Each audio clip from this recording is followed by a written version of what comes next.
Fala galera, já chegamos à metade de The Walking Dead Daryl Dixon na sua terceira temporada, estamos indo já para o arco final da temporada e tem algo que surgiu também muito em discussão pós o episódio 4, tá? Onde tivemos ali uma das maiores sequências de batalha do universo The Walking Dead, talvez que a gente tinha uma lacuna, né? Um hiato basicamente assim entre grandes sequências de ação como a gente teve ali no episódio 4, talvez desde a própria série mãe, desde The Walking Dead, tá?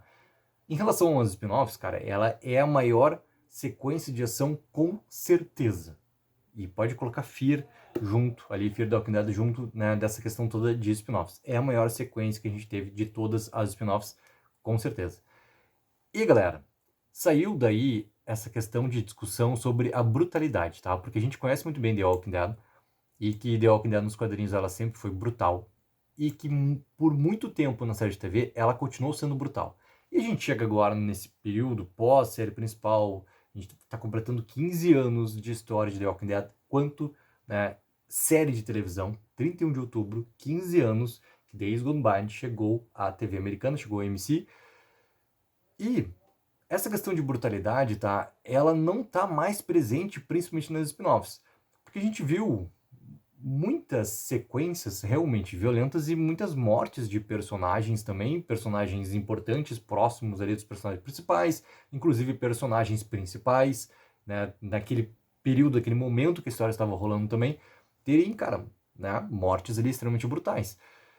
E isso meio que se perdeu dentro das spin-offs, talvez dentro até do final de The Walking Dead, tá? A gente pode falar um pouco disso assim também. E talvez esse ponto de discussão tenha trazido novamente, tá, algo que é curioso e interessante para a gente debater. Se, por exemplo, aquela sequência que a gente viu agora no episódio 4, se ela não precisaria ter também, né, esse tom de brutalidade como The Walking Dead tinha no passado ali. Porque apesar de ser uma grande sequência, a gente tem, obviamente, algo que a gente separa em relação à tensão. Não tem nenhum princípio de tensão para Daryl e Carol acontecendo. Assim como se essa sequência de ação fosse em Dead City. Não teria para Maggie e para Negan. The Ones Who Live, cara, poderia ter, mas ao mesmo tempo, assim, ó, a gente viu a sequência de ação dentro lá, né, da reunião final do CRM no episódio 6, The Ones Who Live. Também não teve, assim, algo bem forte de tensão colocado, onde tu poderia temer por Rick e por Michonne. Mas talvez tenha que a sequência tenha se aproximado mais de trazer pra gente assim algum princípio que alguém ele poderia assim acabar morrendo naquele final lá. E depois a gente viu as entrevistas da Ana Gurira do Lingo que não tinha nenhuma possibilidade de algum dos personagens morrer de anos livre. Mas assistindo, né, me relembrando o momento que eu assisti o episódio 6 de Anos Livre, cara, teve momentos assim que parecia, cara, será que vai, será que não vai? Mas essa brutalidade realmente ela não acontece nem lá. E essa é uma questão que, ok, se a gente não tem essa tensão provocada, tá? Não é o momento de tu ter uma grande morte de algum dos personagens que estão contando a história agora nas spin-offs. Beleza. Se for acontecer uma grande morte, cara, essa grande morte seria lá pra frente. Ou seja, pode ser citar o retorno dentro do Lincoln contra o Rick Grimes, a Gurira voltar com o Michonne, a gente tiver o reencontro dos personagens. Talvez, assim, algo mais definitivo para o universo todo de The Walking Dead.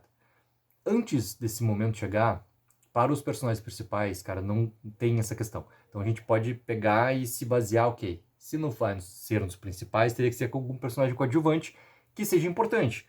Porque ter o famoso banho de sangue dos figurantes é algo que a gente está acostumado há muito tempo a ver. Né? E essa sequência toda do episódio 4, por melhor que ela realmente tenha sido, e eu gostei muito da sequência, e ela vai numa sequência muito bem até pensada, realizada e também finalizada numa progressão. Ela tem uma chuva de banho de figurantes no final, porque nem para os coadjuvantes, e eu acho até que não é o momento de tu colocar aqueles coadjuvantes, porque eles estão no momento de desenvolvimento, sabe, tu botar um perigo para eles nesse momento aqui. Então, a brutalidade em si, ela não está tão presente assim quanto ela já foi em The Walking Dead. E aí vem a questão para cada um de vocês. Isso é um problema ou não?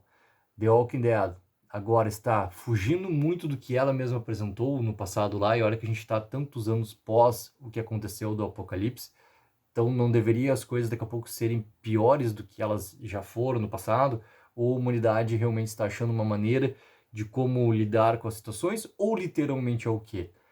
Eles não estão fazendo, né, ou entregando a brutalidade como eles entregavam e faziam antes.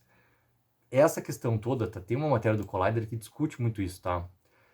Brutalidade é a palavra de ordem na franquia The Walking Dead, e após as primeiras temporadas da série principal, passamos a esperar mortes de personagens queridos, mortes de cair o queixo e de partir o coração, nos momentos mais surpreendentes.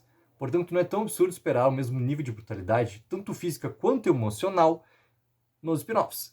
No entanto, chegamos à metade de Daryl Dixon, terceira temporada, e nada realmente perturbador ou chocante aconteceu.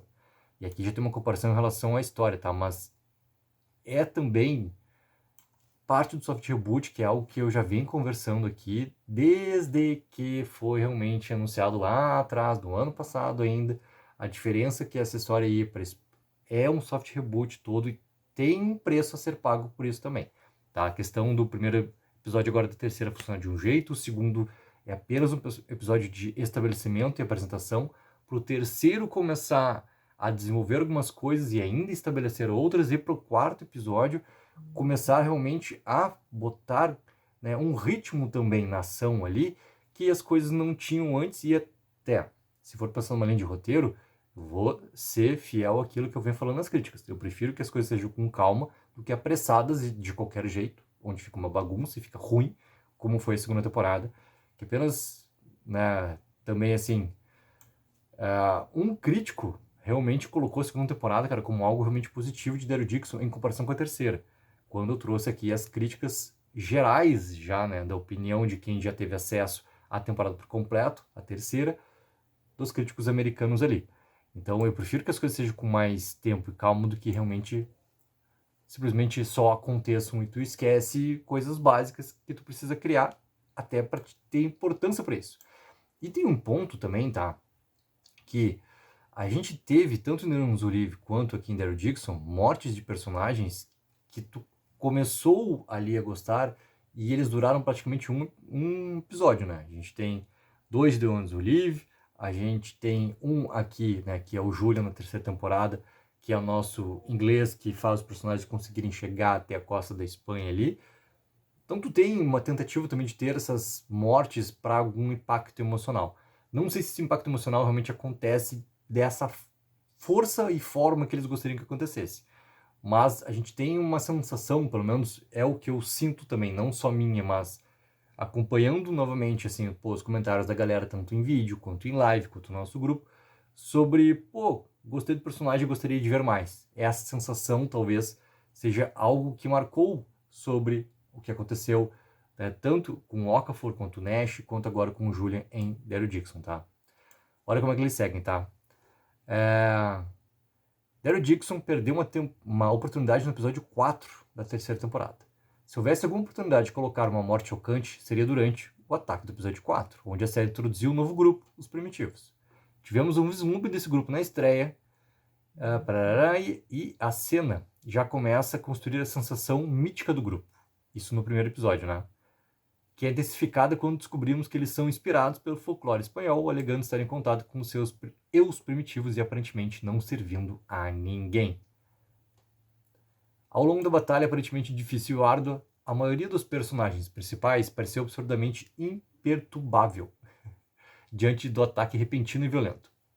Em vez disso, a série se detém bizarramente nas cenas de morte de personagens secundários e sem nome que só tínhamos visto uma vez. O famoso, né, banho de sangue dos figurantes. É uma oportunidade perdida gritante não matar alguém que realmente pareça importante para a trama. Alguém a quem poderíamos ter uma reação visceral se enfrentasse uma morte cruel. E esse episódio foi a oportunidade perfeita para o spin-off provar que eles estão realmente falando a sério. Mas faz muita falta. Ainda mais, essa decisão pode prejudicar os episódios restantes da série. Cara, e eles têm, né, um princípio ali de ameaça que pode acontecer algo mais forte com o Federico. E tem a morte do Cooper, né? Que o Cooper é o personagem que é apresentado no episódio, morre em 20 minutos de episódio, quando as coisas começam ali a acontecer, né? Do ataque lá do concerto do barco. Mas era o personagem que era, digamos assim, um princípio de farol de esperança para Daryl e Carol, porque ele sabia navegar e tudo mais. Então, eles tentam colocar um ou outro personagem ou alguma outra situação ali para trazer essa questão de brutalidade. Bora lá, ó. Sem dúvida, mais personagens morrerão ao longo da temporada.